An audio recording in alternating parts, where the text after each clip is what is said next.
Hi everyone and welcome back to my YouTube channel. My name is Alex and in this episode I'm going to give you my review on Mortal Kombat Trilogy.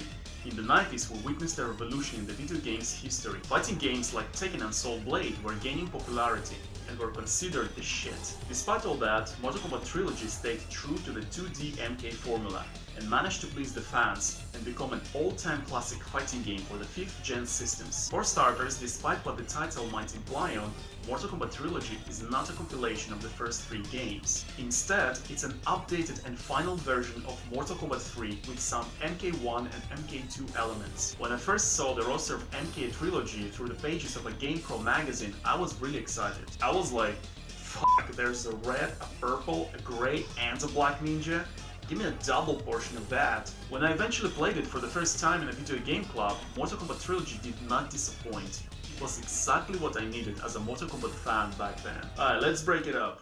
The graphics in this game are somewhere between the Super Nintendo and the arcade version of Ultimate Mortal Kombat 3. Much sharper and better than on the NES, and a bit more pixelated than on the arcade. We still have digitized sprites of real people for the characters, and everything is old school 2D, which under no circumstances should be considered as a bad thing. Despite the rise of the 3D trend in the 90s, there were still 2D games around that were really good. Few things that I never really liked and always found funny regarding the graphics is the multiple heads, rib cages, legs and arms when the enemy explodes after a finishing move, as well as the cartoonish and hilarious animality animations. Another noticeable difference with the arcade version of Ultimate MK3 is that the characters in MK Trilogy are a bit smaller. The pit stage from MK1 is redesigned too, and the courtyard looks a bit different with Shao Kahn sitting on the throne instead of Shang Tsung. The music consists of tracks taken from MK2 and Ultimate MK3. Unfortunately, no MK1 music was used in this game. The music on MK1 stages like the Goro's Lair and the courtyard was swapped for different tracks. One of the biggest selling points of this game has always been the character roster. It's just epic. You can play as any of your favorite characters from the previous installments as they are all in. Even the bosses are playable. This is one of the few Mortal Kombat games where you can control Goro, Kintaro, Motaro and Shao Kahn. Raiden, Johnny Cage and Baraka are back too, being absent in Ultimate Mortal Kombat 3.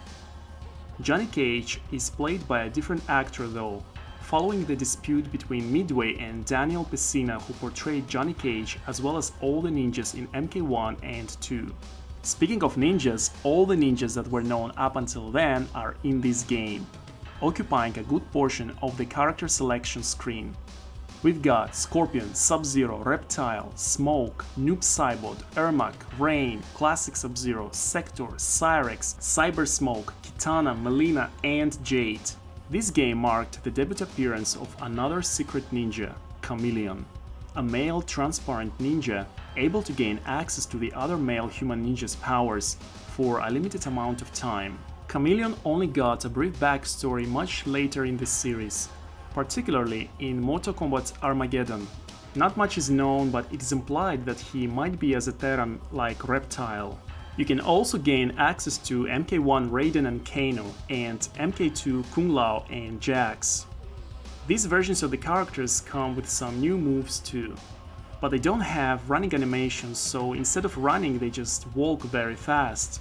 Kind of like Reptile in MK1 and Smoke in MK2. The gameplay is the same as in Mortal Kombat 3. Each character has a set of special moves, they can execute throws, combos and they can run. Mortal Kombat Trilogy introduced the aggressor meter, which can be filled by attacking your enemy. Once the aggressor meter is filled, your character will be able to move faster and deal more damage for a short amount of time. Fatalities, babalities, friendships and animalities are back. That's the excitement I expect when someone blows me. Stage fatalities are back too.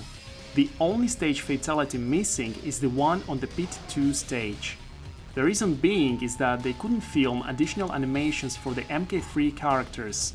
That's also the reason why Classic Sub-Zero's head rip fatality is censored. Not because it's the most brutal fatality of all, but because they couldn't add the extra animations. That sucks. Mortal Kombat Trilogy brings back the brutality finishing move that was first seen in the Sega and Nintendo versions of Ultimate Mortal Kombat 3. Brutalities require an input of long sequences of buttons. I could never be bothered to execute brutalities or animalities and meet all the stupid requirements to execute those moves. But hey, why would I? One of the secret cheats in Mortal Kombat Trilogy allows you to do a one-button finishing move. You just need to get access to the green question mark in the options menu. Once at the green question mark, you can also choose normal damage for the boss characters. The modes are the same as in Ultimate Mortal Kombat 3. In the arcade mode, you choose a fighter, you choose a tower, and you fight your way up until you face the Emperor himself, Shao Kahn. According to the canon lore, it's Liu Kang who beats Shao Kahn.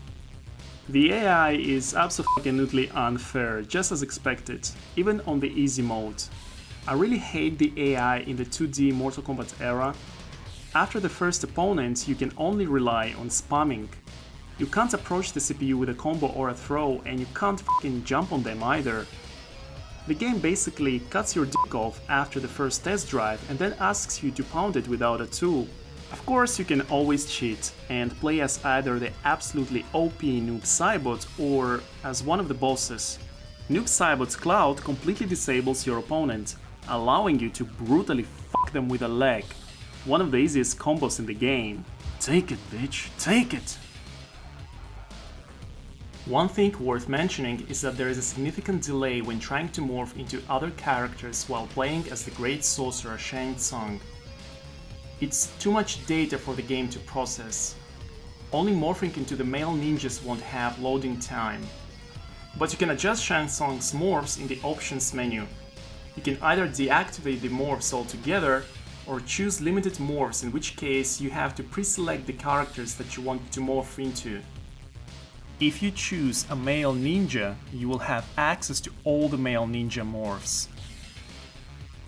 Same applies to the female and the cyber ninjas. There's a 2-on-2 mode and an 8-player combat. 8-player combat is structured like a tournament, the winner of which is granted access to Shao Kahn's treasures. And that's about it. Mortal Kombat Trilogy is a straightforward retro fighting game. What makes it feel big, apart from the aforementioned character roster, is the lore. I've already mentioned in my other reviews on Mortal Kombat games that the lore is what made me fall in love with the series.